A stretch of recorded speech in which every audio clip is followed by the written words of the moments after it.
Conocemos, más o menos, la obra realizada por España en América desde el descubrimiento hasta la diáspora del siglo XIX.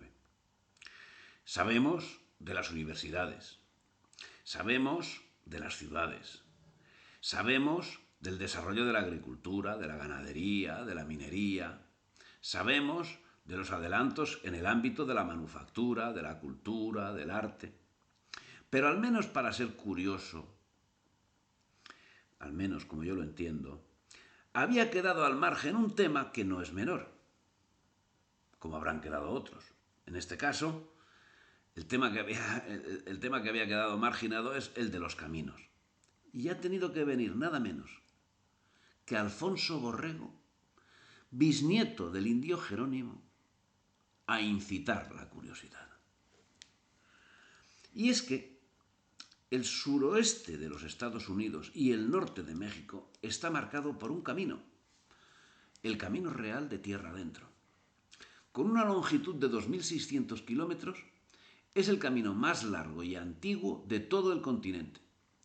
Y se construyó para unir Ciudad de México con Santa Fe, en Nuevo México. Y no, como en el caso de las universidades o el derecho de Indias, no lo construyeron los anglosajones. Quizás por eso hoy desconocemos su existencia, siendo que significó un hecho de capital importancia, ya que a través del mismo y durante 2 siglos fluyó por él la cultura hispánica que inundó Norteamérica de civilización, donde se establecía la frontera de España, y el mismo abarcaba los territorios de Nuevo México, Arizona, Texas y Colorado, usurpados a México por los Estados Unidos en 1848. Todo tuvo su inicio en abril de 1598, cuando Juan de Oñate, que buscaba una ruta para acceder a Río Bravo, se perdió en el desierto. Fue entonces cuando un indio señaló el único paso que permitía salir de la situación, consiguiendo llegar hasta el asentamiento de Santa Fe. El origen material se encuentra en el Camino Real, que tenía 4 vías principales que unían Ciudad de México con Acapulco, Veracruz, Audiencia en Guatemala, y el troncal que derivaría en Camino Real de Tierra Adentro, que terminaba, como hemos dicho, en Santa Fe. Pero no tuvo solo ese origen. Nuevo México era una lacra económica para el virreinato, que se mantenía bajo el orden hispánico solo con la idea de no desamparar a los indios. Con tal motivo se organizó un sistema de abastecimiento para las misiones que consistía en caravanas trianuales que partían de la Ciudad de México y a las que les esperaba un tránsito sumamente difícil, con sequías, crecidas de ríos, desiertos y asalto de delincuentes y de indios. El descubrimiento de plata en Zacatecas y la necesidad de una vía rápida para llegar a la capital acabaría acelerando la adecuación del camino. El resultado fue que en menos de medio siglo se había establecido una vía rápida, no ya con Zacatecas, sino con Santa Fe, a 1.753 kilómetros de Zacatecas, siendo que sería la firme base que dio pie a la actual estructura de carreteras.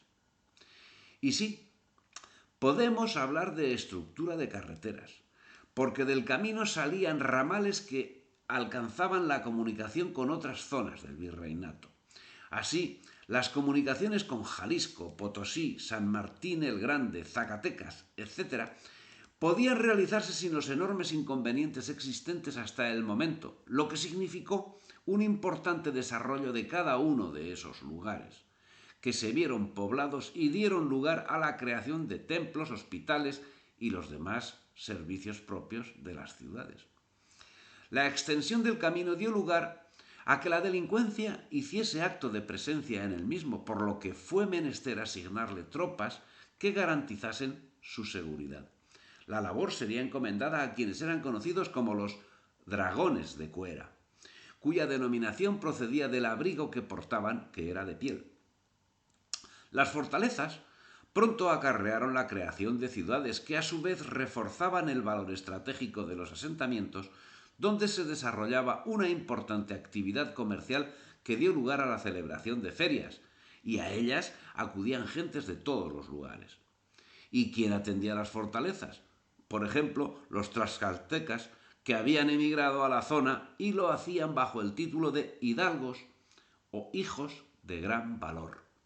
Y es que por el Camino de la Plata acudieron familias tlaxcaltecas para poblar San Luis Potosí, Saltillo, Chalchihuites y Colotlán, que si lo hicieron bajo la protección que les brindaba el ejército, acabarían siendo ellos los encargados de cuidar la paz en esas poblaciones y caminos. Por el camino se produjo una importante migración.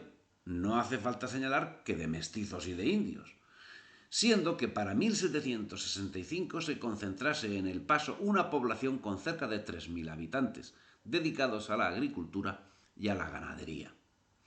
A estas alturas de la historia, se había construido una importantísima vía de comunicación que posibilitó no solo los asentamientos y el comercio que venimos señalando, sino las nuevas exploraciones y con ellas la evangelización de nuevas gentes. Acorde con el espíritu hispánico, facilitó la mezcla de las diversas razas y culturas. En todo ello tuvo importancia de primer orden el descubrimiento de yacimientos argentíferos, siendo que España exportaba tanto a Europa como a Asia un elevadísimo porcentaje de la misma, asentando como moneda de cambio internacional el real de A8, única moneda reconocida en la China del momento. Al olor de la plata, chinos y africanos, estos como esclavos que por lo general en pocos años alcanzaban la libertad, realizaron un nuevo mestizaje con los españoles y con los tlaxcaltecas, otomíes, totonacas y mayas que utilizaron el camino para acceder a los lugares que prometían prosperidad. Estos aportes humanos significaron la prosperidad de las ciudades en lugares anteriormente despoblados y además garantía de estabilidad y seguridad, pues se trataba de gentes que combatieron y protegieron caminos y pueblos. La leyenda negra basa sus argumentos sobre el desarrollo del camino en la gran generosidad de estas tierras para España, a la que suministró plata en abundancia. Y sí, ciertamente España comenzó la construcción de este camino para facilitar el transporte de la plata descubierta en Zacatecas. Pero este camino no era el camino real de tierra adentro, sino el camino de la plata, a partir del cual vendría todo lo demás. Y el Camino de la Plata acabó siendo el motivo que inició el gran proyecto, la espoleta que explosionó la generosidad de España y le dio capacidad para extender la civilización, la cultura, el comercio, la seguridad y la evangelización. Y esa labor tuvo pronto sus frutos. Como muestra significativa nos encontramos con el hecho de Zacatecas, donde hasta entonces se venían desarrollando rebeliones indígenas. Pues bien, Zacatecas significó el hermanamiento y en Zacatecas cuajó la idea de mestizaje y evangelización. Pero para ubicarnos, y siendo que hemos hablado de El Paso, hay que tener en cuenta que a 836 kilómetros, solo 836 kilómetros al norte de Zacatecas, se encuentra Chihuahua. Y esta solo a 380 kilómetros de El Paso. La plata requería el trabajo especializado y fue creada la Escuela de Tecnología en Zacatecas. Y el especialista no era esclavo. Y los pocos esclavos que efectivamente llegaron no conocieron el destino que conocieron los esclavos de las factorías inglesas, francesas u holandesas, como muestra la pragmática real de Felipe II de 27 de abril de 1574, en la que ordenaba el pago de impuestos por parte de los negros libres. La orden real comenzaba del siguiente modo. Muchos esclavos y esclavas, negros y negras, mulatos y mulatas, que han pasado a las Indias y otros que han nacido y habitan en ellas, han adquirido libertad y tienen granjerías y hacienda. Recopilación del tomo primero, libro séptimo, título primero, ley primera. Si hubieran sido pocos, no hubiese llamado la atención del fisco.